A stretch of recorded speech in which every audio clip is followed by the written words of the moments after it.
తిరుమల తిరుపతి దేవస్థానం హిందూ ధర్మ ప్రచార పరిషత్ ఖమ్మం జిల్లా శాఖ ఆధ్యాత్మిక కార్యక్రమాల్లో భాగంగా భద్రాచలం శ్రీ సీతారాం నగర్ కాలనీలోని శ్రీ వెంకటేశ్వర స్వామి దేవాలయంలో హిందూ ధర్మ ప్రచార పరిషత్ బాధ్యులు దగ్గుపాటి విజయగోపాల్ ఆధ్వర్యంలో రాళ్లబండి బాలాజీ రాజ్యం 3 రోజుల ఆధ్యాత్మిక ప్రవచన కార్యక్రమం నిర్వహిస్తున్నారు. ఇందులో భాగంగా రెండో రోజు బుధవారం భగవద్గీత భక్తి యోగం అంశాలపై ప్రవచనం కొనసాగింది. ప్రపంచంలో అత్యంత గొప్ప గ్రంథం భగవద్గీత. తిరుగులేదు, అంత గొప్ప గ్రంథం ప్రపంచంలో లేదు, అంత ప్రాచీనమైనది ఎక్కడ లేదు. భగవద్గీతలో అన్నీ ఉంటాయి, ద్వైతం, అద్వైతం, విశిష్టాద్వైతం. ఆఖరికి మన వాళ్ళు బయట నాస్తికత్వం కూడా, హేతువాదం కూడా ఉంటుంది. హేతువాదం తప్పని, నాస్తికత్వం తప్పని రుజువు చేస్తుంది భగవద్గీత. చర్చకు పెడితే బ్రహ్మాండమైనటువంటి శ్లోకాలు ఉంటాయి. మరి ఇవి కాక మనకి ముఖ్యమైనటువంటి గ్రంథాలు 3 ఉన్నాయి. ఒకటి రామాయణం, 2 భారతం, మహాభారతం, 3 భాగవతం. ఈ 3 గ్రంథాలు ప్రతి హిందూ చదవాలి. ప్రతి హిందూ ఆ 3 గ్రంథాలు చదివితే ఇంకేం చదవక్కర్లేదు. ప్రపంచం మొత్తం కూడా ఇక మోక్షం అనేది ఖచ్చితంగా వస్తుంది.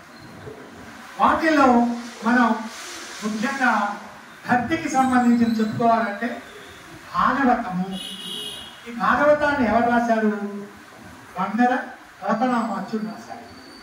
బంగర పోతనామాచ్యుడు ఎలాంటి వాడంటే, నేను రాజుల దగ్గరికి పోయి అక్కడ వాళ్ళ పొగిడి అలా చేయడం. కలము చేతబట్టి కావ్యము రచయించి, హలము చేతబట్టి పొలము దున్ని, కలము హలములందు గనుడుగా పోతన్న లలిత సుగుణజాల తెలుగుబాల అంటారు.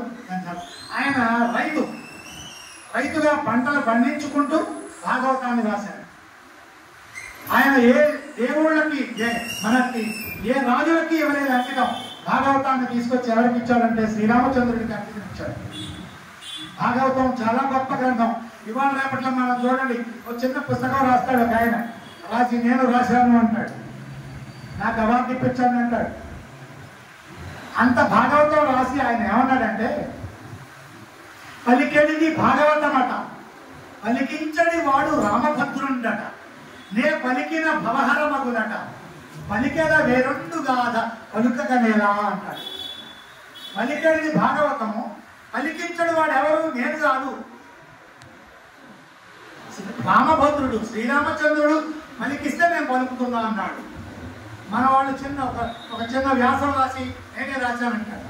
కానీ నిజంగా అతను రాశాడా? ఎవరు రాయించారు? భగవంతుడు రాయించాడు.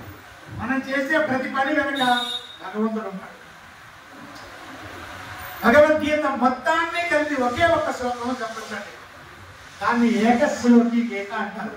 ఆ ఒక్క శ్లోకం తెలుసుకుంటే భగవద్గీత మొత్తం సారాంశం వస్తుంది. ఏమిటి ఆ శ్లోకం? యత్ర యోగీశ్వర కృష్ణో యత్ర పాద్రో ధనుర్ధరః తత్ర శ్రీ విజయోర్భూతి ధ్రువాని తిర్మమ. ఇది ఈ ఒక్క శ్లోకం చాలు. ఎక్కడ యోగీశ్వర కృష్ణం, ఎక్కడైతే కృష్ణుడు ఉంటాడో, ఎక్కడైతే వెంకటేశ్వరుడు ఉంటాడో, ఎక్కడ పార్థో ధనుర్ధర, ఎక్కడైతే బాణం పట్టుకొని అర్జునుడు ఉంటాడో, తత్ర శ్రీ విజయోర్భూత, అక్కడే విజయం వచ్చేస్తుంది. అక్కడ చూడండి భగవద్గీత ఎంత ప్రాక్టికల్. మిగిలిన ఏ మాత్రం అలా చెప్పలేదు. నీ పని నువ్వు చెయ్యి, కర్తవ్యం. ఎత్ర పాత్ర ధనుర్ధర అన్నాడు, సమయం వచ్చినప్పుడు విల్లు పట్టుకోవాలి. కానీ యోగిలాగా ఉండాలి. ఎత్ర యోగీశ్వర కృష్ణం, అప్పుడు విజయం. అంటే ఇహం పరం. భగవద్గీత కేవలం పరం గురించే చెప్పదు, ఇహం పరం. ఈ ప్రపంచంలో మనం ఎలా జీవించాలో చెప్తుంది. అటువంటి గొప్ప గ్రంథం భగవద్గీత. మొట్టమొదటి శ్లోకం ఏంటంటే, ధర్మక్షేత్రే కురుక్షేత్రే సమవేత యుయుత్సవః మమక బాంధవశ్చైవ కిమకుర్వత సంజయ. ఈ ఒక్క శ్లోకాన్ని ఎవరు చెప్పారు అంటే ధృతరాష్ట్రుడు అడిగాడు. భగవద్గీత మొత్తం మీద ధృతరాష్ట్రుడికి ఒకే ఒక్క శ్లోకం ఉన్నది, ఇదే. తర్వాత శ్రీకృష్ణ పరమాత్మ వారు 587 శ్లోకాలు, అర్జునుల వారు 41, సంజయుడు ఒక 25 ఇట్లా శ్లోకాలు చెప్తారు. మొదటి శ్లోకము ఫస్ట్ చూడండి, ధర్మక్షేత్రే కురుక్షేత్రే సమవేత యుయుత్సవః. చిట్ట చివరి శ్లోకం యత్ర యోగీశ్వర కృష్ణో యత్ర పాదో ధనుర్ధర తత్ర శ్రీ విజయోర్భూతి ధ్వా నీతిర్మతిర్మమ. లాస్ట్ వర్డ్ మమ. దాని మొట్టమొదటి వర్డ్ ధర్మక్షేత్రం. సో ధాతో బిగినయి, ధాతో ప్రారంభమయ్యి ధర్మాతో అంతమైంది ధర్మము. అందుకే తిరుపతిలో ఏముంటుంది అక్కడ? ధర్మో రక్షతి రక్షిత. ధర్మం. మన మతం ఏం చెప్తుందంటే ధర్మం చెప్తుంది. ప్రతి వస్తువుకి ఒక ధర్మం ఉంటుంది. అగ్నికి ధర్మం ఏంటి? వెలుస్తుంది. నీటికి ధర్మం, గాలికి ధర్మం, మనిషికి కూడా ధర్మం. ఆ మనుషుల యొక్క ధర్మాన్ని చెప్పేదే ధర్మో రక్షతి రక్షిత. ఎక్కడైతే ధర్మానికి ఆటంకం కలుగుతుందో అప్పుడు వస్తాడు. యదా యదా హి ధర్మస్య గ్లానిర్భవతి భారత అత్యుత్థానమధర్మస్య తదాత్మానం సృజామ్యహం. అవతారాలు చూసాం మనం. మత్స్య కూర్మ వరాహశ్చ నారసింహశ్చ వామనః రామో రామశ్చ రమశ్చ బుద్ధశ్చ కల్కి రూపకః. దశావతారాలు. మత్స్యావతారంలో ఏం చేశాడండి? మత్స్యావతారం వేదాలు దొంగిలిస్తే తీసుకొచ్చి వారి చరావతారమున వారధిలో జలబారి క్రోధ విస్తారకుడైన నిగమ తస్కర వీర నిశాచరేంద్రుని చేరి వరించి వేదముల చిక్కెడలించి విరించి మహోద్ధారతమిచ్చి. అప్పటి యుగంలో అధర్మం వచ్చాడు. తర్వాత వచ్చిందండి కూర్మావతారం. కూర్మావతారంలో ఏం చేశాడు? కూర్మావతారంలో మందరగిరి పర్వతాన్ని ఎత్తి దేవదానవుడు అమృతాన్ని చిలుకుతా ఉంటే భూమిని కరమను రక్తి మందరము కప్పముగా నైరాజు తాడుగా నొరగొని దేవదానవులు దుగ్ధ పయోధి మరించుతున్నతో ధరణి చెలింపలోకములు తల్లడమందగా కూర్మమై ధరాధరము ధరించి తీయగల కరుణాపయం. తర్వాత వరాహావతారం. దారుని చాపచుట్టిన విహంబున నైకొని హేమనేత్రుడ వాడనిలోన దాగికొన భూమిని చాపలాగా చుట్టి తీసుకెళ్లి హిరణ్యాక్షుడు సముద్రంలో ఉంటే వాణి వధించి వరాహమూర్తిపై దారుని తొంటి కైబడి దక్షిణ శృంగములను ధరించి విస్తారమనర్చి నరసింహుడు. భక్తి అంటే అదే ప్రహ్లాదుడే నిజమైన భక్తి అన్నమాట.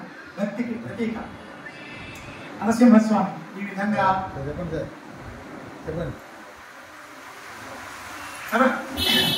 ఈ దశావతారాలే కాదండి. వివేకానంద స్వామి అంటాడు, వివేకానంద స్వామి హిందూ మతాన్ని దిగ్గజాలకు దేశాలకు వ్యాప్తి చెందిన మహానుభావుడు. ఆయన రామకృష్ణ పరమహంసం కూడా అవతారం అంటాడు. అంటే అధర్మం ఎప్పుడొస్తే అప్పుడు ఒక అవతారం వచ్చేస్తుంది. ఇవి ముఖ్యమైన అవతారాలు అవి. కాబట్టి మనం అధర్మం వెచ్చుమీరిపోయినప్పుడు ఖచ్చితంగా అవతారాలు వస్తాయి. మనకి కలికి అవతారం కాలం వస్తుంది ఆటోమేటిక్గా. సో ఇప్పుడు మనము ఇక భక్తికి వద్దాం. భక్తికి వస్తే అసలు భక్తి అంటే ఏమనుకున్నాం ఇందాక? ప్రేమపూర్వకంగా పూజించుకుంటాం. భక్తి ఉండేవాడు ఎలా ఉంటాడు? భక్తి ఉండేవాడికి మొట్టమొదట జీవహింస చేయడు, స్నేహంగా ఉంటాడు, కరుణగా ఉంటాడు, అలాగని పిరికిగా ఉండడు. భక్తి ఉన్నవాడు ధైర్యంగా ఉంటాడు. భక్తి ఉన్నవాడికి ఉన్నంత ధైర్యం ఎవరికి ఉండదు. భగవంతుని నమ్మిన వాడికి ఉన్నటువంటి ధైర్యం ఎవరికి ఉండదు. మనకు ఉదాహరణ శివాజీ అమ్మవారి భక్తుడు. శివాజీ భారతదేశాన్ని, హిందూ సంస్కృతిని కాపాడాడు. ఎన్నో దండయాత్రలను ఎదుర్కోగలిగాడు ఆ ధైర్యంతో. ఆ ధైర్యం ఉంటుంది భక్తిలో. ఇక్కడ మరి మానవులం మనం. ఒకరు అందరికీ జీవితం వడ్డించిన విస్తరి కాదు. ఏ మనిషి అయినా ఎప్పుడైనా ఏదైనా జరగవచ్చు. Life is unpredictable. మంచి జరుగుతుంది, మనం శుభమే కోరుకోవాలి. కానీ ఎటువంటి పరిస్థితి వచ్చినా కానీ నిలబడే ధైర్యం అనేది ఉండాలి.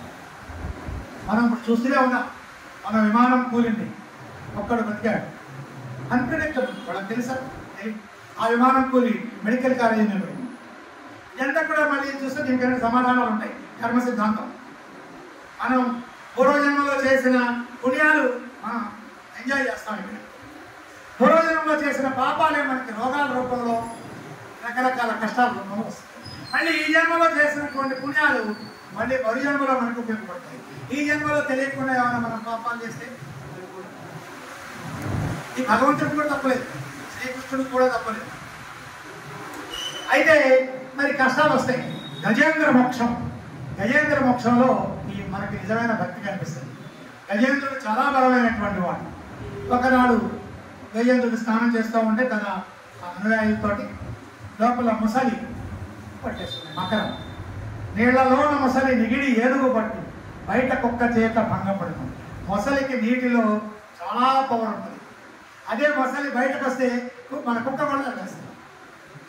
అలాగే అంటారు, స్నాన బలిమి కానీ తన బలిమి కానీ. మన ఊళ్ళో మనం గొప్ప, మనం పక్క ఊరు వెళ్తే మనం గొప్ప కాదు, అక్కడ వాళ్ళే మనం అక్కడ అడిగమడిగే ఉండాల్సి వస్తుంది. అప్పుడు ఆ గజేంద్రుడు పోరాడాడు 18 రోజులు పోరాడి ముసలి లాగుతా ఉంది. ఇక చివరికి అయిపోయింది, శక్తి అయిపోయింది.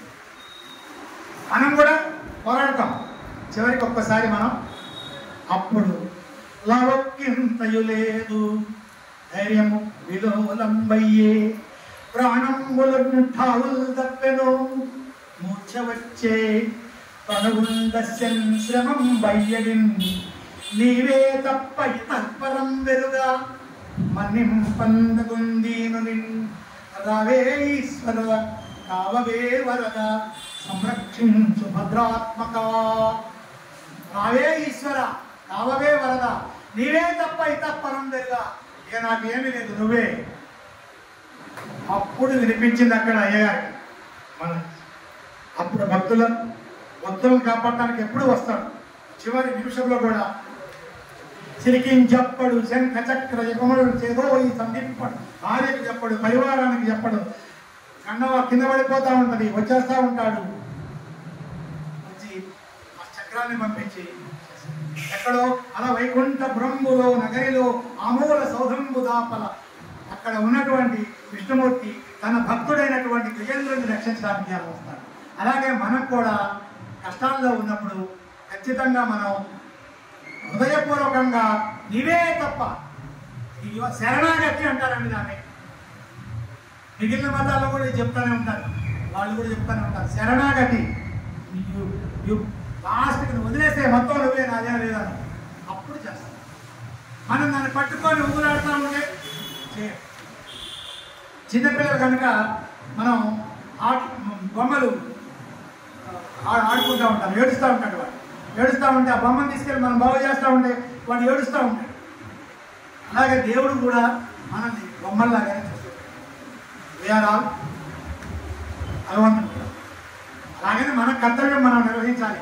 కర్మణ్యేవాధికారస్యే మా ఫలేషు కదాచన మా కర్మ ఫలహేతుర్భు మా దేశం గోస్వ కర్మణి. కర్మలు చేయుట యందు మాత్రమే నీకు అధికారం కలదు, కర్మ యొక్క ఫలితం మీద నీకు అధికారం లేదు. చక్కగా కష్టపడి చదువుకుంటాడండి ఒక అబ్బాయి, పాపం కర్మ అంటే పరీక్ష రాసి వస్తాడు, 95 మార్కులు వస్తాయి అనుకుంటాడు. కర్మగారి ఆ పేపర్ దిద్దేవాడిని ఇంటి దగ్గర ఏదో సమస్య ఉండి వాడు భార్య తిట్టిందనుకోండి, వాడు అది మార్కులు వేయడు. ఒక్కోసారి ఫస్ట్ క్లాస్ స్టూడెంట్స్ కూడా తప్పిపోతుంటారు. అది కర్మ కదండి. ఒక్కోసారి మనం ఎంతో కష్టపడతాం, కష్టపడితే పనులు అవుతాయి. కష్టపడాలి, కష్టపడితేనే పని అవుద్ది, ఏకాగ్రత ఉంటేనే పని అవుతుంది. కానీ ఒక్కోసారి మనం ఎంత కష్టపడ్డా పని కాదు, దానికి కారణం కర్మ. అప్పుడు మనకు భగవంతుడు అవసరం ఉండదు. అయ్యా భగవాన్, నేను కష్టపడ్డా, చేసింది ఇక చేశాను, ఇక మొత్తం నీది అని అంటే అప్పుడు ఖచ్చితంగా ఆ పని నెరవేరుతుంది. దీన్నే శరణాగతి అంటారు. ఇది గజేంద్ర మోక్షంలో చూస్తాం. ఇలాంటి శరణాగతి మనకి భాగవతంలో ఇంకొక చరిత్ర ఉంది. ప్రహ్లాదుడు హిరణ్యకశిపుని కొడుకు. ఈయన విష్ణు భక్తి. హిరణ్యకశిపునికి ఈయనకి విష్ణు భక్తి అంటే ఇష్టము.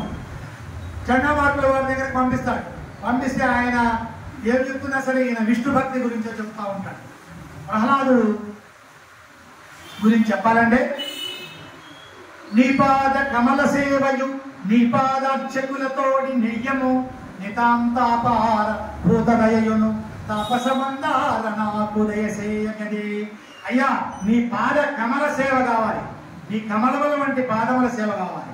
అంతేకాదు నీ పాద అర్చకులతో నెయ్యము. నాకు చెడ్డలతో స్నేహం వద్దు. ఎవరైతే నీ భక్తులు ఉంటారో వాళ్ళతో స్నేహం. వాళ్ళ రేపట్లో చూడండి యువత ఎట్లా చెడిపోతుందో, చెడు స్నేహాలతోటి, ఎన్ని దురలవాట్లతోటి చెడిపోతుందో. సప్త వ్యసనాలు వచ్చేస్తున్నాయి. ఆ యువతను పట్టించుకునేటటువంటి నైతిక విద్య పాఠశాలల్లో జరగట్లేదు. పాఠశాలల్లో కేవలం మ్యాథమెటిక్స్, సైన్స్ ఇవి మాత్రమే చెప్తున్నారు. ఇక ప్రహ్లాదుడిని హిరణ్యకశిపుడు హరిభక్తి మానం అని చెప్తాడు. వినడు. కొండల మీద నుంచి తోస్తాడు, లోయల మీద నుంచి తోస్తాడు. అయినా ప్రహ్లాదుడు నారాయణ నారాయణ నారాయణ అనుకుంటాడు. చివరకు విసుగొచ్చి హిరణ్యకశిపుడు ఎక్కడున్నాడు నీ దేవుడు చెప్పు, చూపించు, ఎక్కడున్నాడు, రుజువు కావాలి. ఇప్పుడు అందరూ అదే కదా, రుజువు కావాలంటారు కదా. అప్పుడు అంటాడు, ఇందుగల డందులేడని సందేహము వలదు, చక్రి సర్వోపగతుండు ఎందెందు వెనక్కి చూచిన నందందే గలడు దానవాగ్రని వింటే. ఎక్కడ? ప్రతి చోట ఉన్నాడు దేవుడు. దేవుడు లేని ప్రదేశం లేదు. సర్వాంతర్యామి దేవుడు అంటాడు. దేవుడు ఎంత వింటున్నాడు భగవంతుడు నరసింహస్వామి. అప్పుడు అడుగుతాడు హిరణ్యకశిపుడు, ఎక్కడ? అన్ని చోట్ల ఉన్నాడు దేవుడు, అన్ని చోట్ల ఉన్నాడా? ఇక చూస్తా ఉంటాడు. అప్పుడు భగవంతుడు రెడీగా ఉంటాడు అనమాట. హిరణ్యకశిపుడు ఎక్కడ చూపిస్తే అక్కడికి వెళ్తాను. ఏ ప్రదేశంలో చూపిస్తే ఆ ప్రదేశంలో ఉండడానికి రెడీ అయి ఉంటాడు విష్ణుమూర్తి నరసింహస్వామి అవతారం.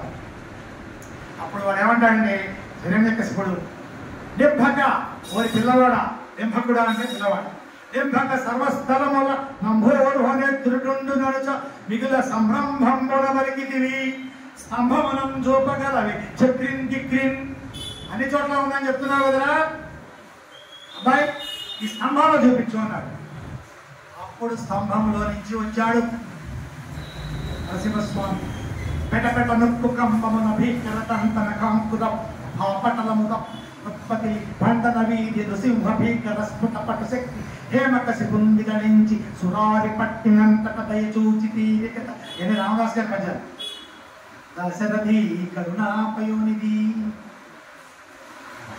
ప్రహ్లాదుని రక్షించడానికి ఆ విధంగా వచ్చి తర్వాత హిరణ్యకశిపుడికి కూడా మోక్షాన్ని ప్రసాదిస్తాడు ప్రహ్లాదుడికి. ఆ ప్రహ్లాదుని మాటలు భక్తి యోగానికి ఎంతో గొప్ప అన్నమాట. ప్రహ్లాదుని పద్యాలు కొన్ని కమలాక్షు నర్చించు కరములు కరములు, కరములు అంటే చేతులు. కమలాక్షు నర్చించు కరములు కరములు. ఈ చేతులు భగవంతుని అర్చిస్తేనే ఆ చేతులు, లేకపోతే చేతులు కావు. శ్రీనాథు వర్ణించు జిహ్వ జిహ్వ. శ్రీనాథుడు విష్ణుమూర్తిని వర్ణించేటటువంటి నాలుకే నాలుక. సురరక్షకుని చూపు చూపులు చూపులు. ఆ భగవంతుని చూసేటటువంటి చూపులే చూపులు. శేషసాయికి మృక్కు శిరము శిరము. ఆ శేషసాయికి మృక్కేటటువంటి తలకాయే తలకాయ. విష్ణుని ఆకర్ణించు వీణులు వీణులు. విష్ణునామం వినేటటువంటి చెవులే చెవులు. మధువైరి గలిలిన మనము మనము. ఆ భగవంతుని యొక్క తలుచుకునేటటువంటి మనస్సే మనస్సు. భగవంతు వలకును పదములు పదములు. భగవంతుని దగ్గరికి తీసుకెళ్లే కాళ్ళే కాళ్ళు. పురుషోత్తముని మీది బుద్ధి బుద్ధి. మన బుద్ధి పురుషోత్తముని మీద ఉంటే అదే బుద్ధి. దేవదేవుని చింతించు దినము దినము. చక్రహస్తుని ప్రకటించు చదువు చదువు. కుంభిని దవు చెప్పడి గురుడు గురుడు. తండ్రి హరిజేరు మనియడి తండ్రి తండ్రి. తండ్రి ఏమని చెప్పాలదా? ఇప్పుడు మనం ఏం చెప్తాం మన తండ్రిలో? అబ్బాయి ఇంజనీర్గా, అబ్బాయి డాక్టర్గా అని చెప్తాం. తండ్రి అంటే ఎలాంటి వాడట? హరిని చేరమనేవాడే తండ్రి. హరిని చేరటం అంటే ఏంటి? భగవద్భక్తితోటి సౌశీల్యంతో బ్రతుకుతూ జీవనాన్ని ప్రశాంతంగా గడపమనేవాడే తండ్రి. తండ్రి కానీ గురువు కానీ చెప్పాల్సింది చదువుతో పాటు నైతిక సూత్రాలు చెప్పాలి. ఎలా జీవించాలి, దానికి భగవద్భక్తి మూలం. భక్తి వల్ల అన్ని ఉపయోగాలు ఉంటాయి. భక్తి చాలా సులభమైనటువంటి మార్గం. ఇక మనము యుజేంద్ర పక్షం తీసుకున్నాము, అలాగే ప్రహ్లాదుడు తీసుకున్నాము. ఈ విధంగా ఎందరో భక్తులు ప్రపంచంలో ఇప్పుడు మనం చూసుకున్నట్లయితే ఇప్పుడు భక్తి బాగా పెరిగిపోయింది, భక్తి కూడా పెరిగింది, భక్తితో పాటు భయం కూడా పెరిగింది. కానీ భక్తి ఉన్నప్పుడు భయం ఉండకూడదు. భక్తి ద్వారా ధైర్యాన్ని మనము సాధించాలి. ఇక భక్తి ఉన్నటువంటి వాడు ఎలా ఉండాలంటే దుఃఖేష్వను విఘ్నమన సుఖేషు విగత స్పృహ వితరాగ భయ క్రోధ సితభీద్భునుల్చతే. చలి అయినా ఎండైనా సమానంగా తీసుకోవాలి. దుఃఖంలోను సుఖంలోను ఒకేలాగా ఉండాలి. శ్రీకృష్ణుడు గమ్మత్తుగా ఒక మాట అంటాడు, దుఃఖాన్ని భరించు, సంతోషాన్ని కూడా భరించు అంటాడు. సంతోషాన్ని భరించడం అంటే ఏంటి? సంతోషం కూడా ఎక్కువైతే మంచిది కాదు, సంతోషం కూడా భరించాలి. This is what psychologist saying now. ఇప్పుడు అందరికీ ఇమోషనల్ హెల్త్ మీద ఇమోషనల్ అంటున్నారు, ఇమోషన్స్ ని కంట్రోల్ చేసుకుంటున్నారు. ఈ ఇమోషన్స్ కంట్రోల్ ఎప్పుడో చెప్పాడు శ్రీకృష్ణ పరమాత్మ. దుఃఖంలో వేదన చెందకు, అలాగే సుఖం వచ్చినప్పుడు పొంగిపోమా, పొంగ ఎప్పుడు ఒకేలాగా ఆనందం పొందు, కానీ దానికి ఒక లిమిట్ ఉంది. ప్రతి క్షణం వెళ్ళిపోతూనే ఉంటుంది. This two shall will pass. ఇప్పుడు మంచిగా సంతోషం ఉంది, ఆ సంతోషం మళ్ళీ వెళ్ళిపోద్ది, మళ్ళీ దుఃఖం రావచ్చు, మళ్ళీ దుఃఖం వెళ్ళిపోద్ది, మళ్ళీ సంతోషం రావచ్చు. ఆనంద జీవితంలో ఏదైనా జరగచ్చు, ఎప్పుడైనా జరగచ్చు. ఇవాళ విపరీతంగా ఆనందపడిపోయి రేపు మళ్ళీ. అందుకే దుఃఖేశ్వను విఘ్నమన సుఖేషు విగత స్పృహ ఇతరాగ భయ క్రోధ ధీర్మన. అటువంటి వాడే భక్తుడు. ఇంకా మనం భగవంతుడి గురించి భాగవతంలో కొన్ని పద్యాలు చూద్దాం. అసలు భగవంతుడు ఎవరు? ఎవరిచే జనించు. ఎవరి వల్ల పుడతాం? మన తల్లిదండ్రులు పుడతాం, కానీ ఎవరి వల్ల పుడతాం? భగవంతుడు. భగవంతుని ఆశీస్సులు ఉంటేనే పుడతాం. ఆత్మ ఎన్నిసార్లు జన్మలెత్తాం, అంత ముందు ఎన్ని జన్మలెత్తుతాం. ఎవరిచే జనించు జగమెవరి లోపల నుండు. ఈ జగము ఎవరి లోపల ఉంటుంది, ఈ లోకం మొత్తం ఎవరి లోపల ఉండదు. మనం సైన్స్ ఏం చెప్తుంది?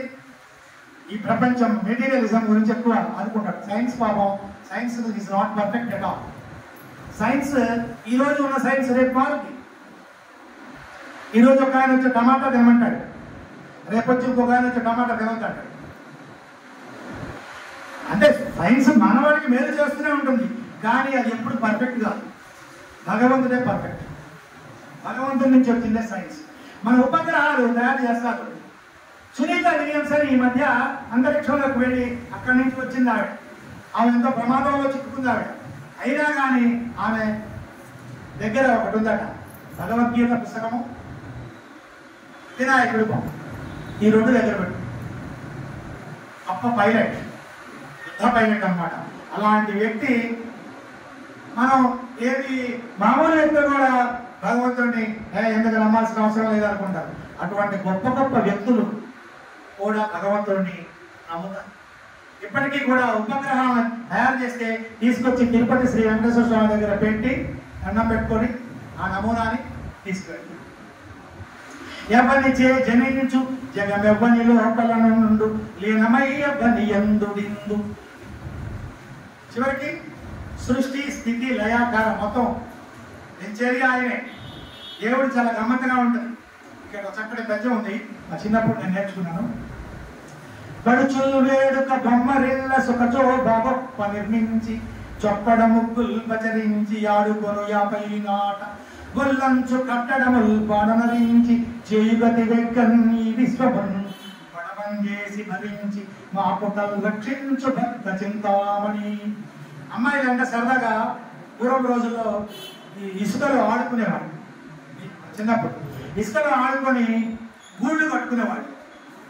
గూడు, ఇసుక గూడు కట్టుకున్న తర్వాత దాన్ని మంచిగా ఆనందపడేవాడు. నా గూడు బాగుంది, నీ గూడు బాగుంది అని పువ్వులు గివ్వులు పెట్టేవారు. చివరిలో ఇంటికి వెళ్ళేటప్పుడు ఆ గూడిని తన్ని వెళ్ళిపోయేవాడు. భగవంతుడు కూడా అంతే. మన గూడు ఏర్పరచుకుంటాం, గూడు అన్నీ అవుతాయి, అన్నీ ఆయన ఏర్పరుస్తాడు, అన్ని సెటిల్ చేస్తాడు. చివరికి సమయం వచ్చినప్పుడు ఆ గూడుని తీసేస్తాడు. మళ్ళీ మనం భగవంతుడి దగ్గరికి వెళ్ళిపోతాం, మళ్ళీ జన్మిస్తాం. జనన మరణ చక్రం. భగవంతుడు సృష్టి స్థితి లయకారకుడు.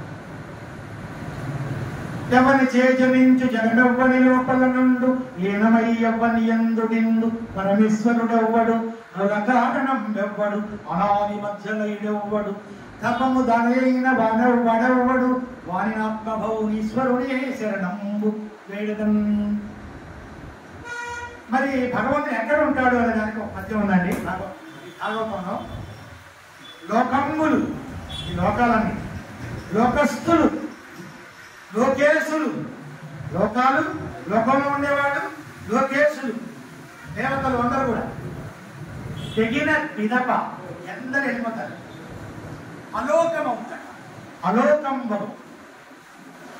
అప్పుడు ఏమొస్తుంది అక్కడ? పెంచీకటి, చీకటి వస్తాడు అక్కడ. భగవంతుడు ఎక్కడ ఉన్నాడో చెప్తున్నాడు. ఆ పెంచీకటి కవ్వల ఏకాకృతి వెలుగు, అక్కడ వెలుగు ఉంటుంది. ఆ వెలుగే భగవంతుడు అంటాడు నూతన. పెంచీకటి కవ్వల వెలుగు, అప్పుడు మోక్షం. అది భగవంతుడే.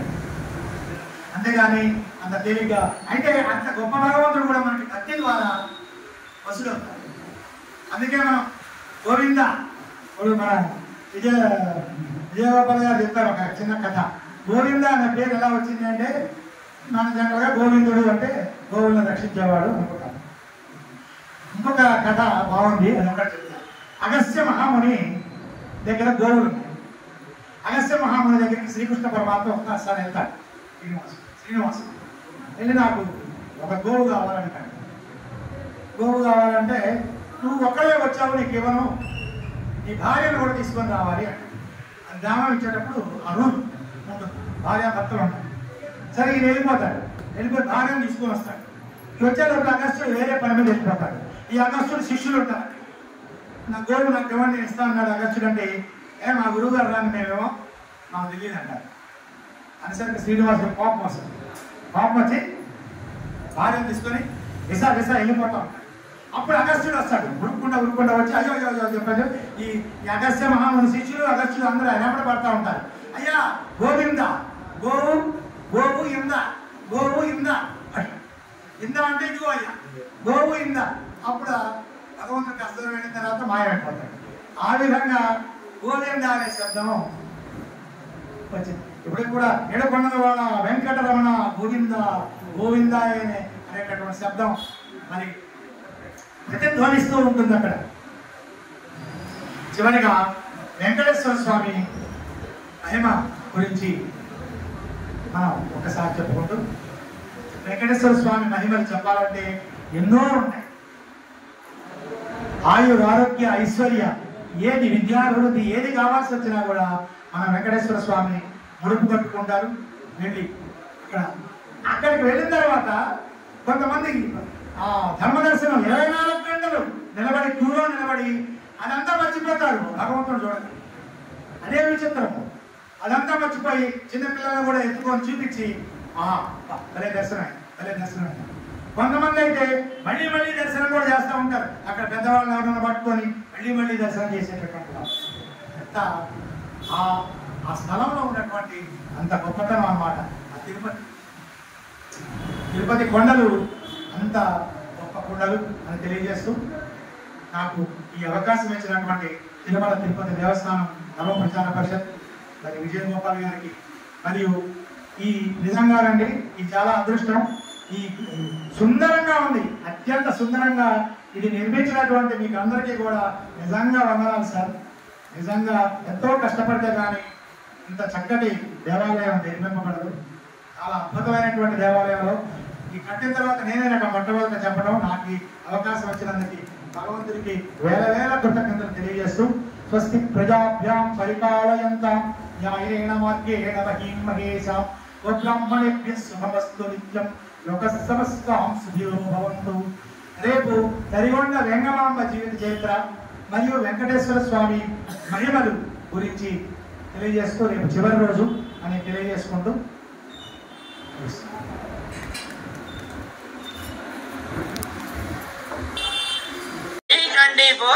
వెలది న్యూస్ ఛానల్ అందరూ చూడండి, లైక్ చేయండి, షేర్ చేయండి, సబ్స్క్రైబ్ చేయడం మర్చిపోకండి.